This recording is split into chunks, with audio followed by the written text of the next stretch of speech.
করছেন আপনি? আরে মশাই, এক্সকিউজ মি, দাঁড়িয়ে দাঁড়িয়ে ঘুমোচ্ছেন?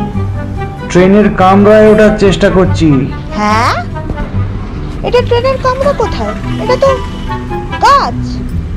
এটা গাছ হলো কি করে? যেভাবে গাছ হয়।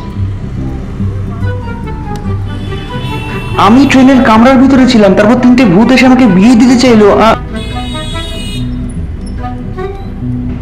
আমার নাম মনিলাল গঙ্গোপাধ্যায় নয়? সকাল সকাল কি খেয়েছেন? না, আমার চ্যানেলে একটা গল্প আসছে মনিলাল গঙ্গোপাধ্যায়ের কঙ্কালের টঙ্কার। ওখানে তিনটে ভূত আমাকে জিজ্ঞেস করছিল আমাকে বিয়ে দেবে বলে। ব্যাপারটা খুব ইন্টারেস্টিং তো, একটু ডিটেলসে বলুন তো। ডিটেলসে জানতে গেলে ওই চ্যানেলটা ফলো করুন, নিচে ডেসক্রিপশন লিংক দেওয়া আছে, মনিলাল গঙ্গোপাধ্যায়ের কঙ্কালের টঙ্কার, দেখে নেবেন।